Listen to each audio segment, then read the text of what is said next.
News Bulletin. The Caribbean is inundated with rain after Hurricane Melissa. Warning of flash floods and heavy rain, extending until the end of November. Ladies and gentlemen, after Hurricane Melissa dissipated over the North Atlantic, it seemed that the weather in the Caribbean would soon stabilize. However, reality shows the opposite. A moist and extensive thundercloud band continues to cover most island nations in the region, from Trinidad and Tobago, Grenada, Jamaica, to Cuba and the Bahamas. In many places, heavy rains show no sign of stopping, while the ground has already been saturated after weeks of winds and storms. Meteorological experts believe that although there is no signal of a new tropical cyclone forming, the post-storm disturbances and equatorial moisture are creating a dangerous weather sequence that could last until the end of November. According to today's satellite imagery, a massive tropical convective band is stretching across the Caribbean Sea. This cloud band began forming over the northern waters of Colombia and Venezuela, then extended westward across Panama, Costa Rica, Nicaragua, Honduras, and then arced northward to cover Cuba, the Cayman Islands, and the Bahamas. The presence of this dense cloud mass has caused Central America and the Caribbean to remain submerged in heavy rainfall for many days. Coastal observation stations in Honduras and Nicaragua recorded 24-hour rainfall exceeding 150 millimeters, with many residential areas isolated due to rapidly rising floodwaters. In Panama, rising river levels have paralyzed road traffic, and some main routes have been temporarily closed due to landslide risks. The cause of this situation has been identified as a weak tropical wave, the remnant of a weather system previously linked to Hurricane Melissa. That still persists and is moving slowly northwestward. Although this system does not yet have a clear cyclonic structure, it draws very strong moisture from the warm waters of the southern Atlantic. When this moisture encounters the Central American mountain ranges, it is forced upward, producing prolonged heavy rain.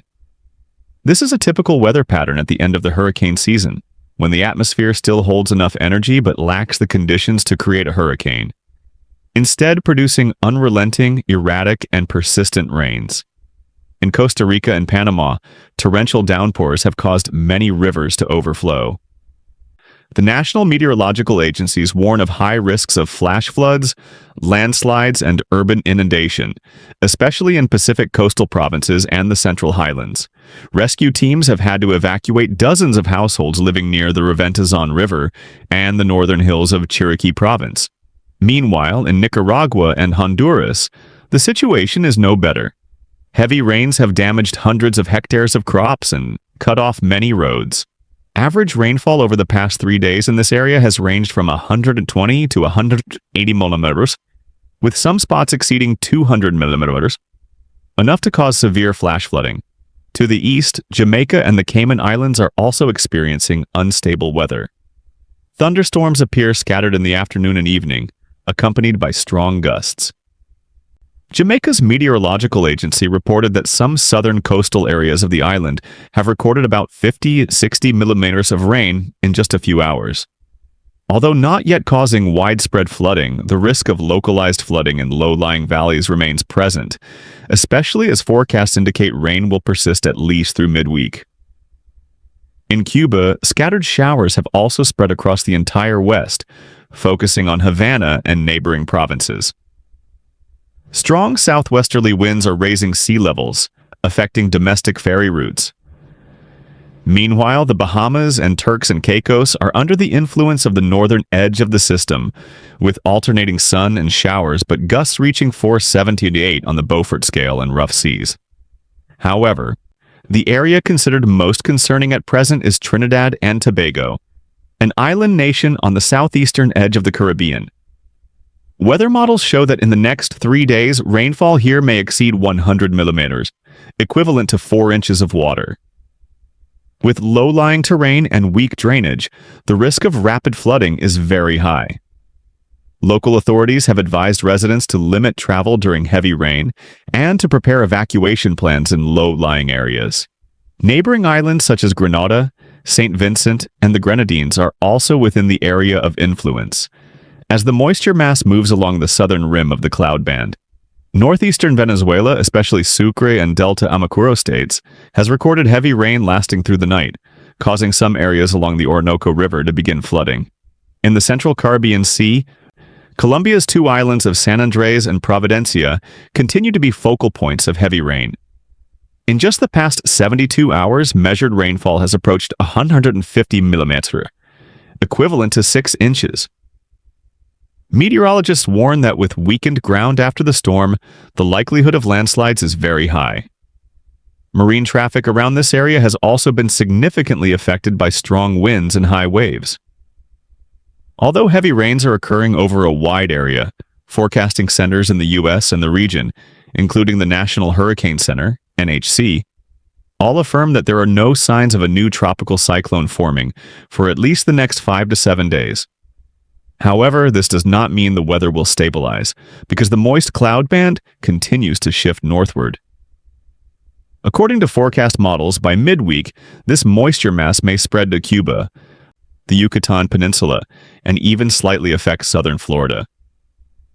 Brief showers and gusts of force, 6 to 7 on the Beaufort scale, may occur in the Florida Keys by mid or late week.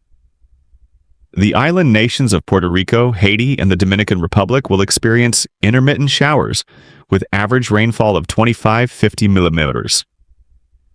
Although not high because the ground has already been wet from previous rains, residents still need to beware of landslides in mountainous areas. To the north, the Bahamas and Bermuda will see scattered rain, while strong winds of 50-60 km/h may appear along coastal areas. Farther north over the North Atlantic, a low-pressure system offshore of New England is developing and moving toward Canada, bringing heavy rain and strong winds to Nova Scotia and Newfoundland. Gusts here may reach 70-80 km/h, accompanied by waves of 4 to 5 meters, but this is an extratropical system, non-tropical in nature, and will quickly dissipate after crossing the cold waters. From a maritime perspective, the entire central and western Caribbean is experiencing slight to moderate rough seas. Waves of 2 to 3 meters can be dangerous for small boats. Waters around Bermuda and the Bahamas are also seeing higher waves as the northeast monsoon strengthens. Regional maritime agencies have advised vessels traveling between the Cayman Islands, Jamaica, and Cuba to limit going offshore in the coming days and to closely follow updated wave and wind bulletins. Looking further ahead, experts believe that November, though the final month of the Atlantic hurricane season, can still see late-forming lows in the southwestern Caribbean, particularly near Nicaragua and Honduras, where sea surface temperatures remain around 29 to 30 degrees Celsius. However, at present, there are no significant development signals on either the GFS or ECMWF models. Instead, the dominant trend for the next 2 weeks is prolonged moist conditions, interspersed with brief sunny spells, as cold air from the north begins to surge south and interacts with tropical moisture. This phenomenon may repeat several times in the latter half of the month, keeping the Caribbean and Central America as a weather hotspot for Latin America.